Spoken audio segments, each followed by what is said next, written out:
views expressed on this broadcast of Step by Step Towards Emotional Sobriety with Dr. Alan Berger do not necessarily reflect those of Take 12 Radio, KHLT Recovery Broadcasting, or our affiliates. Take 12 Radio and KHLT Recovery Broadcasting are not affiliated with any particular 12-step fellowship.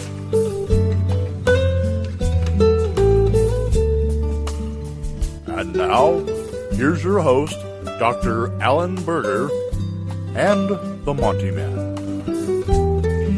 Well, welcome, family. Welcome to another episode of Step by Step Towards Emotional Sobriety. Dr. Alan Berger is with us once again. Dr. Berger, how the heck are you, my friend?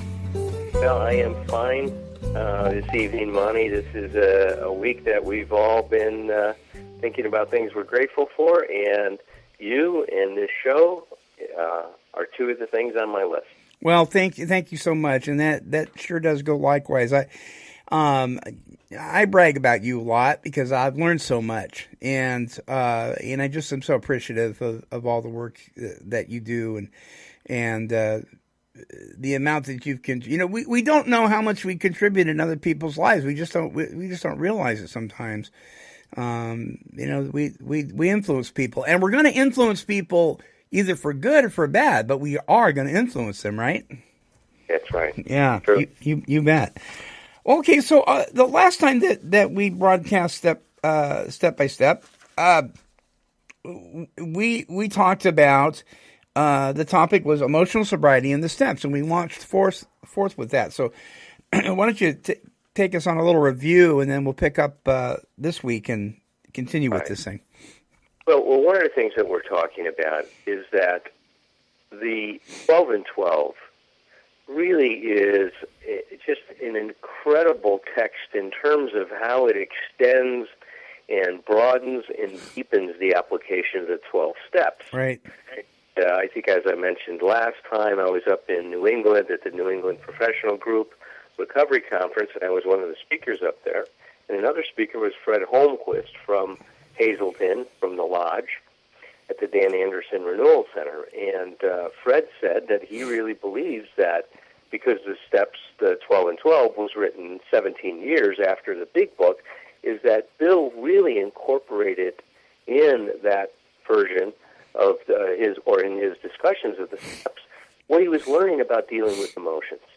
Because, that's the big challenge for us, isn't it, Monty? Yeah. After we put the plug in the jug, after we're clean, we've gotten past what we call stage one, the getting clean stage one recovery. And now we're into somehow being able to stay clean and live clean. And those two things, that next stage, which is called stage 2 recovery, has to do with really learning how to manage our emotions, to deal with our emotions. Because, when I look back at my history, and I was doing some writing today, and I just realized it's just how poorly I've dealt with my feelings most of my life. And I just never had any idea of what was the best way to handle some of the things I was experiencing and some of the feelings I was having. And in recovery, I started to, learn a lot more about how to deal with these feelings. And I think the steps can be a great guide to help us understand that. So last time we started to talk about emotional sobriety in the 12 and 12, and I quoted some passages from the steps. We went through step 3, and we were working our way still through step 4. So I just want to pick up step 4 and talk a little bit about that and add a few more passages to our discussion. So the first one is this. It says, step 4 is our vigorous and painstaking effort to discover what these liabilities in each of us have been and are. So Bill wasn't just talking about the past. He's saying that our problems are continuing on in our recovery. He goes, we want to find out how and when and where our natural desires have warped us. We wish to look squarely at the unhappiness that this has caused others and ourselves. So here we are in this step 4. Is what we're looking at is what are our emotional liabilities? And one of the things Bill helped us see in the letter that he wrote and was published in the Grapevine in 1958, is that our main emotional liability is our emotional dependence on other people, on circumstances, for our prestige, for our security, and the like. See, that's what Bill helped us realize. Now, what this says, where have our natural desires evolved us? There's nothing wrong with enjoying somebody's validation, right? Enjoying somebody's feedback, telling you did a great job, being able to feel good about being successful. But see, we've taken this to the extreme. If we don't get that validation, then we feel like we're nothing. Right. If a situation doesn't turn out the way that we hoped it would turn out, then we're knocked off balance and we don't know how to regain our balance. So this is where it says, how can we now bring ourselves back into balance? See, we've gotten warped, we've gotten skewed in many directions, and now emotional sobriety is about learning how to face ourselves and face our emotions and to try to get ourselves back into balance. The show we're going to do next time is going to be 12 stupid things that can mess up your holidays. Yeah. So we're going to go through, how people set themselves up to really have a terrible time during this. And look, in the spirit of all of that, and I'm glad you chuckled, is what we're really trying to do is help people see is what goes on. What are some of these rules we have? What are some of the things that this emotional dependency that we have, Bill called it the absolute dependence we have, what has that done to ourselves and to others? And that's what we're unpacking, and we're going to talk more about that in this show. Excellent. All right, so here's another piece of step 4. It says Okay. nearly every serious emotional problem can be seen as a case of misdirected instinct. Yeah. When that happens, our great natural assets, the instincts, have turned into physical and mental liability. So this just reinforces what we said before. You see, we just get so out of balance in this whole thing that it's very hard to maintain any kind of serenity or peace of mind. So here's the next piece that I want to read now. Step 4 says this: by discovering what our emotional deformities are, we can move towards their correction. Without a willing and persistent effort to do this, there can be little sobriety or contentment for us. So here's the call to action that we're really being, given in step 4, is we've got to sit down and we've got to face ourselves as we've never faced ourselves before. You see, none of us wanted to get dishonest with ourselves. And look, most people don't, Monty, unless they have this fatal illness and they've accepted the consequences of it. So out of desperation, right, out of our need to survive, we start to do these things. Now, I believe that there's another motivation that takes over, and you and I have talked about that. That's the growth motivation. It's motivation to actualize, our possible self, make that our real self. Right, and right. So here's that call, looking at our emotional deformities. So I tell people all the time, only the best in you can see the worst in you.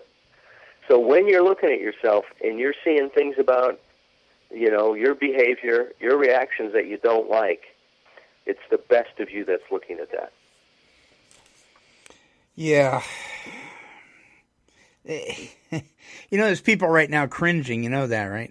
No, this is tough. I mean, Eli Lilly wants to be our sponsor so they could pass out Prozac, but yeah, really. No, you and I know that pain is the touchstone of spiritual growth. My Yeah. sponsor and I were talking about that the other night, is that we understand that when we're in pain, that there's going to be some great growth that's going to take place. And we've got to develop what I like this one fellow, Dr. David Snarch, called, we got to develop a meaningful endurance to our pain, which means that we have to understand that if we endure it in the right way, in a therapeutic way, it's going to add so much meaning to our life. And that's what we're hoping some of the listeners are able to do with the shows that we've been presenting for them. So here's another piece of step 4. So it says, for most of us, self-justification was the maker of excuses. Yeah. Excuses, of course, for drinking. And for all kinds of crazy and damaging conduct, we had made the invention of alibi a fine art. Wow. I know, man. That is such a powerful thing. Yeah. See, so what we do is that when we react, we typically blame other people. Well, I reacted this way because of what you did. So we end up playing this tit-for-tat game. Yeah. And we end up saying that, if you would have done better, we would have done better, which is a total deflection of any person. Oh, man, is it ever? Yeah. I mean, we're not owning anything when we're playing that game. And unfortunately, we've done this, especially to those people that we love. It's a sad fact that we treat those people that are closest to us the worst. We don't treat strangers as bad, typically. I gotta interject here because this is something that comes up this time of year in many families. And I've experienced it. It's something I've experienced with some of my family members in the past. And I will say, to give them credit, things have changed a lot over the years, and things have gotten much better. And my perception of things has changed, which has allowed me to become thick-skinned and tender-hearted instead of being so emotionally dependent on other people's approval. Right on. Yep. But this thing about some even families that claim to be close you'll hear it. You'll hear somebody say, "You know what? You treat your friends better than you treat your own sister." Right. That's right. Yep. Why do we do that? Why? I mean, is it because we have a security and we think they'll always love us no matter what? There's a very good reason for it, Monty, and the reason is that, see, as somebody becomes more important to us, it becomes harder to hold on to ourselves. So if our maturity doesn't keep pace with the level or the increasing degree of importance that a person is taking in our life, then we start to become dependent on that person. You see, mature love is based on union with the preservation of integrity. Right. But immature love is based on dependency, on emotional dependency. So what happens is that as we become dependent on that person, now we start generating a lot of rules about how they're supposed to behave. And when they don't go along with one of our rules, right, when they follow their own path, right, instead of doing what we want them to, feel justified in making them feel bad about that, so that we try to manipulate them into doing what we want them to do. You see, and that's when we mature, we stop regulating other people and we start regulating ourselves. I mean, there's no better way for me to say that. I get that, but why does brother treat his next door neighbor with more respect than his own mom? Yeah, right. Because he's dependent on his mom. Mom pushes his certain buttons, then he's going to be reacting to that. See, because what this emotional dependency does, Lonnie, it really drops us into our lowest self. We drop to the lowest common denominator inside. Wow, we sure do. And our behavior is very, is really poor. So let me ask you this question, Dr. Berger. So you got the son who's treating his mom poorly, worse than his neighbor who he barely knows, and you're saying that his neglecting his mom, treating her poorly, is actually a product of being dependent upon her to act a certain way. That's right. He wants her to do what he wants her to do, and when she doesn't do it, he goes ahead and feels justified in, reading her the riot act or whatever he does. Yeah. You see, another part of what's step 4, so you'll hear it when I read this passage. It says, it never occurred to us that we needed to change ourselves to meet conditions, whatever they were. You see, we kept looking at how or a better way to say it is, we tried to change conditions to make us feel better. Right. We never realized that we had to change ourselves to make us feel better. Right. When I'm so focused on what they're doing, now I'm focused on what they need to do differently so that I'm okay. Yeah. That's where all of our energy goes. You know, in neuro-linguistic programming, they say where you focus is where your energy goes. When you focus your energy on what other people are doing and how they're treating you, and when you make your emotional well-being dependent on their behavior, then you are caught, and you're going to start to play the blame game. Now, this is a great thing. I love this line. It says, this is another passage from step 4. It says, we learned that if we were seriously disturbed, our first need was to quiet that disturbance. Doesn't that sound like regulation? Yeah, it does. Right? We need to quiet that disturbance regardless of who or what we thought caused it. So, I mean, take that in for a minute. This is what we're talking about. You see, I am responsible for my well-being. I am responsible for my emotions, for how I'm reacting. So instead of looking to other people to change, I've got to see what I need to do to quiet myself, to develop that quiet mind and calm heart. See, that's the goal of emotional sobriety, so that I am able to stay in balance. Mm-hmm. Mm-hmm. Regardless of what the environment is doing, what an institution is doing, what a principal says, or what an individual is doing. Whenever I am disturbed, there is something wrong with me. Now, let me ask you. Now, I'm gonna play devil's advocate. Not a lot of wiggle room in that, is there, Monty? There is not. There is not. It's like we don't get any slack on this thing. It doesn't say sometimes when I'm disturbed there's something wrong. Yeah. It says whenever I'm disturbed there's something wrong with me. And there's and some people, and I used to not understand this, but there is some people say, well, what about when I see, those gut-wrenching commercials about homeless pets? You ever seen those on TV? Oh, yeah. Okay. Those come on, and I just, my heart breaks. Right. That's, or seeing a homeless child or somebody being abused, or that's not a disturbance we're talking about. That's a matter of your spirit being sensitive to somebody. That's an emotional reaction and a reaction. Right, and that's perfectly natural. I'm talking about when I get upset, when I start to develop a resentment. Right. So That's what we're talking about. Stepped on my toes or something like that. Yeah. Now, that's the kind of disturbance we're talking. See, but what I used to do, Dr. Berger, is when I would get disturbed, I would say, because I knew that it was natural and good to have an emotional response to somebody else's, unfortunate circumstances, I would switch that around. I'd manipulate that, and I would tell people, well, I'm not really resentful. What I'm just feeling is I have a heart for you. Yeah, there it is. Oh, we call that spiritual bypass. You use spirituality to get them. Right. That's right. It's like, instead of gossiping, how can we pray for so and so? Tell me the details. There you go. That's a great way. And that's part of that. That's our lowest common denominator, right? Yep. And I'm using great stuff like that, to serve my ego, health, then I'm in trouble, man. I'm not in the spirit. Dr. Berger, we're going to take a break, and okay. when we come back, we'll continue with the discussion. So don't go away. We'll be right back. Hey there, it's the Monty Man, and I hate doing this, but I need to bring it up. Listen, our programming is always for fun and for free for you, our listeners.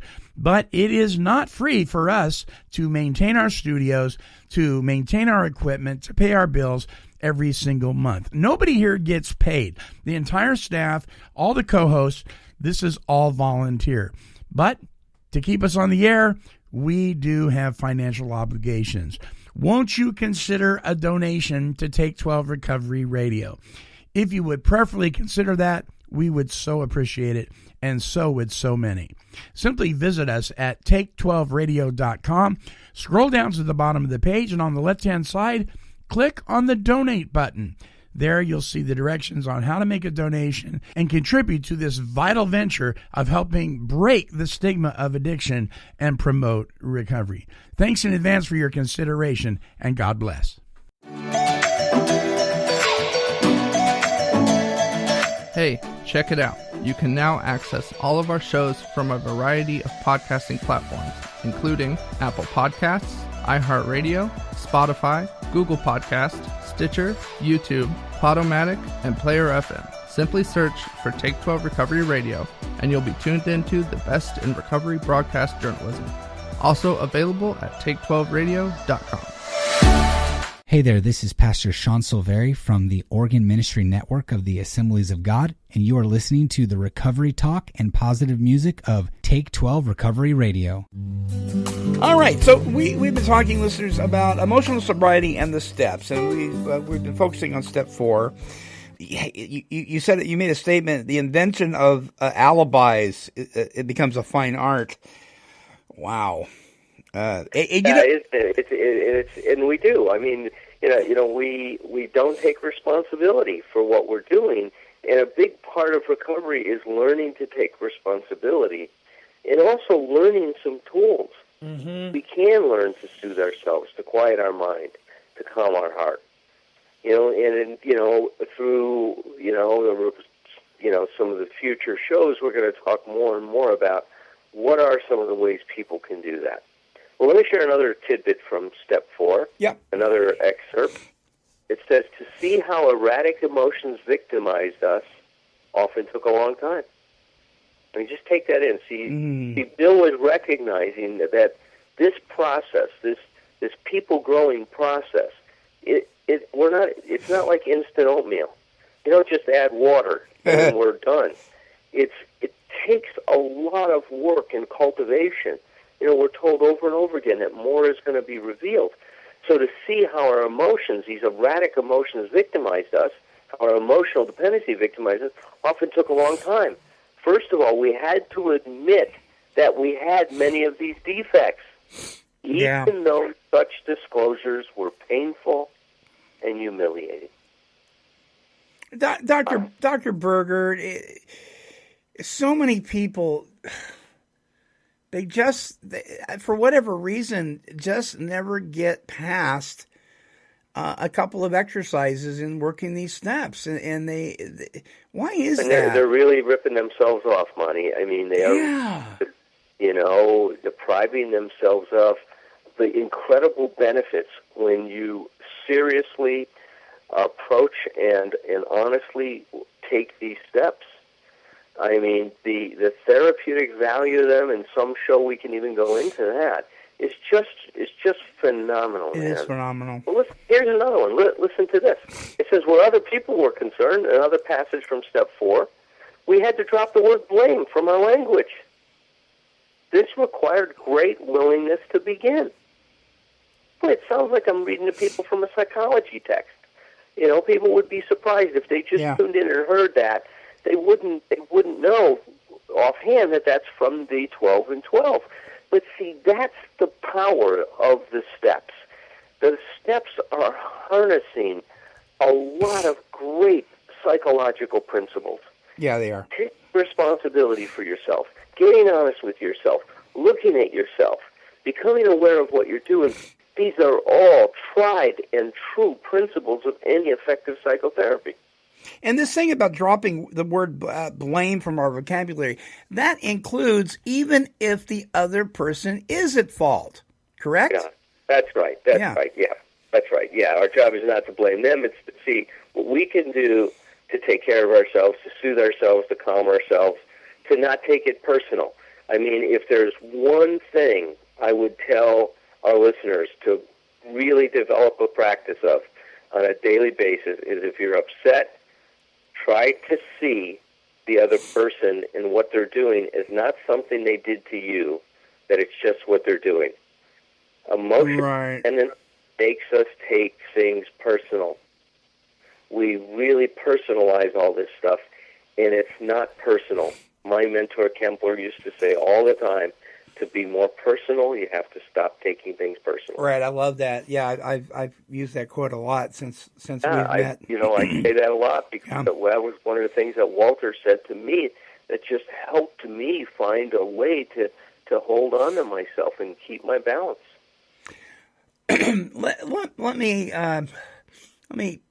Let me address an issue here that is quite painful for some folks. When you're working with a sponsor or a spiritual advisor or a mentor or whatever, and it's all surrounded around the 12-step model, we hear this statement a lot, okay, what was your part? We need to find your part.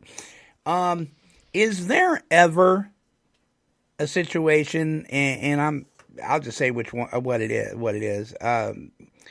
I've had several people say, well, what about sexual abuse? Because my sponsors came to me and says, well, I know you were abused sexually when you were younger. What's your part? I have a hard time with that. Yeah, well, I do too, and because, obviously kids are victims of these things. Yeah. But what we can say is this, Monty, is though some of us have been victims of some of these heinous acts from other people. Right. The truth is that we're responsible to try to heal those wounds.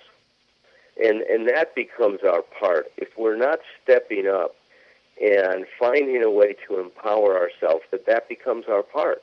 Mm-hmm.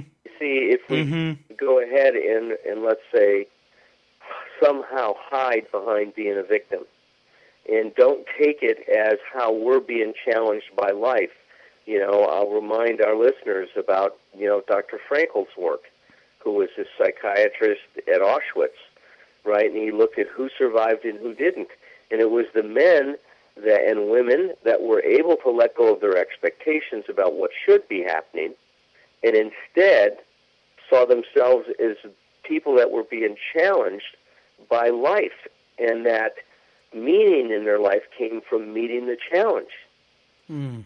So in this situation, how that would be applied if somebody was victimized by a sexual molestation is now your challenge is to find a way to deal with that and to handle it, because it's what happened. Yeah. And you need to find a way to deal with your feelings, to be able to cope with what went on, and to find a way to get balance back in your life. Now, Tian Dayton has a great book on emotional sobriety, and it's for that situation. It's how emotional sobriety applies to dealing with trauma. And I've even believed recently had Jamie on the show with Dan Griffin, right? Right, yep. And Jamie talks a lot. Her book is about how the 12 steps address and deal with trauma. So there's a lot of tools and ways that people can start to work with that. But here's the issue. It's how do we convert being a victim into being a hero, right? See, that's what we're looking for. The transformation from victim to hero or heroine. That's what emotional sobriety is about. So a person that has been abused like that, they don't have a part in what was done to them, no, but they can. That they suffered, they're victims of that. Right, but they can have a part in not succeeding to overcome this pain by detaching themselves from what works. Yep, that's right. By not picking it up, because for whatever reason, they're getting something out of being a victim. And there's people talk about secondary gain, what's the payoff, all these other kinds of things. And there's a lot that one can get from holding on to a problem and not addressing it. It's one way to get people to give them special consideration in a relationship and stuff like that. I've seen many women dealing with that really struggle with their sexuality and with intimacy issues. And I understand that the wound has created that. But once again, the problem is not the problem. The problem is how we're dealing with it. Yeah. So that's what we're responsible is. How do I deal with this stuff? So true.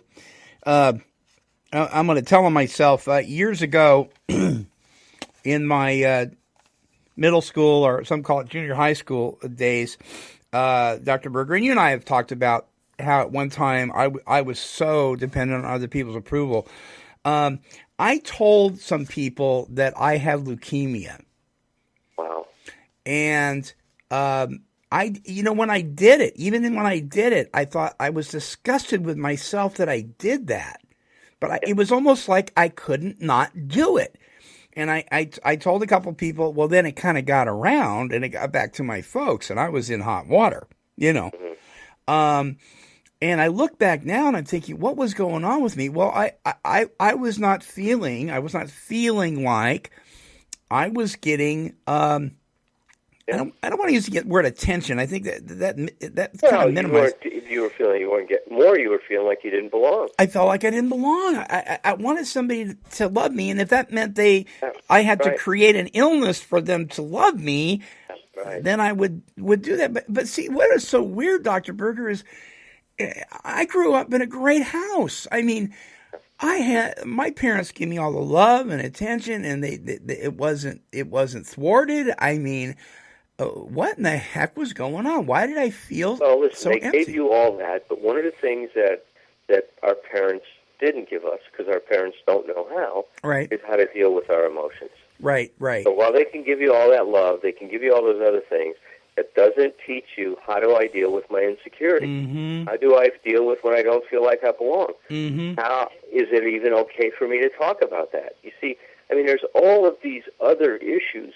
So it really, in one sense, it's great that you had that, the love and all those other things. Yeah. But what was missing was still missing. Sure. And and here's the deal. Here's the thing, listeners. I want you to hear me, because I know there's some of you that have written me, I just can't seem to get myself going on doing these steps and getting into it. Let me tell you, I had a relationship with my higher power. I was in ministry. I was doing, and it was even in the middle of that stuff that I was so emotionally dependent on other people's approval to be okay with myself. It wasn't until somebody took my hand and walked me through this process with this 12-step model that I actually, it was almost like one day I said, you know what? I'm not acting like that anymore. What happened? I became a different person. It was such a healing process. I look back at it now, and there was a time I felt very uncomfortable even talking about it. Now I revel in talking about it because I know there's a solution. Yeah, that's right. Yeah. Well, listen to step 7. Here's what step 7 says, right? Step 7 is humbly ask Him to remove our shortcomings. Mm-hmm. It says we reluctantly come to grips with those serious character flaws that made problem drinkers of us in the first place. Yeah. Flaws which must be dealt with to prevent a retreat into alcoholism once again. So here we are, the importance of facing these things. How did we try to manipulate other people to get what we thought we needed? I did the same thing you did. I tried to act and be somebody I wasn't to get people to love and accept me. And it's really sad when we look back and see that that's what we came up with as our best solution, Yeah. They be crazy. Yeah, I know, man. I know. And this is when we start talking about these things and getting honest and looking at these things that we did. See, a lot of people let the shame about the fact that they did things like that stop them from talking about it and owning it. Right. And here we come back to the real important thing in this program is to understand that when I face these things, I'm not taking away from myself, I'm adding to myself. That's right. Adding to my character. That's right. I'm developing my character. I'm helping myself develop the best possible attitude. That's what steps 6 and 7 are about, Monty, is developing the best possible attitude towards ourselves, towards life, towards our problems, towards our, those people that we care about. I mean, it's I just love this program. I got to tell you that. I just love it because it's so amazing to me. So we'll leave them with one other thought about step 8. And step 8 says it is equally necessary that we extricate from an examination of our personal relations every bit of information about ourselves and our fundamental difficulties. See, our fundamental difficulties is this desire, right, that's out of whack to be validated, to be loved, to be accepted. Yeah. So since defective relations with human beings have nearly always been the immediate causes of our woes, including our alcoholism, no field of investigation could yield more satisfying and valuable rewards than this one. Calm, thoughtful reflection on personal relations can deepen our insight. Well, wow. That's what we're hoping that people are doing by listening to our show and by taking a look at some of these issues that we've been discussing. Well, I tell you, it's been a journey. It has been a journey, and it's helped me to communicate some of the things that I wanted to share with people, and I wasn't quite sure how to do it, and this has really helped me to do that, and it's helped me to stand on my own 2 feet, and I'm not going to go into it with the listeners, but you know, we've talked about some things business wise where realizing some of this stuff has helped me to step up to my own plate and say, no, that's not acceptable, and yes, that is, and we can talk about it, but this is what I'm going to do, and not. Listen, and I can hear the difference. You know, if I gave you some feedback, because you're doing that, you are so much less depressed. You are so much more passionate now. Not that you haven't always been passionate, but there was an edge off of your passion, if you will. Okay. Yeah. You're recovering all of that excitement that you've had for this program and for this journey that we are on. And it's because that you're doing a better job of taking care of yourself, Monty. Well, thank you. Bless your heart, man. It's, folks, you don't want to miss this thing. You really don't. I mean, that life is for the living, not for the dead. Don't walk around dead. Live your life. There's so much. And if you are hurt, if you feel like you're damaged goods, if you feel like there's just no light at the end of the tunnel, that is a lie. There is so much waiting for you out there. And we encourage you to write in. Dr. Berger's email address is abphd@msn.com. Ours is take12radio@comcast.net. My CD called Unpacking Bill's Letter is now posted on iTunes and is available for people to download. Oh, so cool. They can either get it on iTunes or they can get it on Amazon MP3 format. So if you really like what we're talking about in this show, get a hold of that CD, those tracks, because it's gonna really reinforce and in some ways even deepen the discussion that Monty and I have had. Your mission, you don't get a lot of financial rewards from your work either. And I just want everybody to hear that out there. Monty is not living in a mansion up in Portland, Oregon, out on his 90-foot yacht every weekend, and Monty is struggling to keep this show on the air. So, please be generous with your donations and help support, Take 12 Radio. Oh, thank you, man. Thank you. Yeah, I think I've got a yacht, but I think it's my kid's little toy boat that he still has. But all right. Not on his 90-foot yacht. Yeah, right. Until our next broadcast, this is the Monty Man along with Dr. Alan Berger, and we're wishing God's perfect serenity for you. Bye-bye.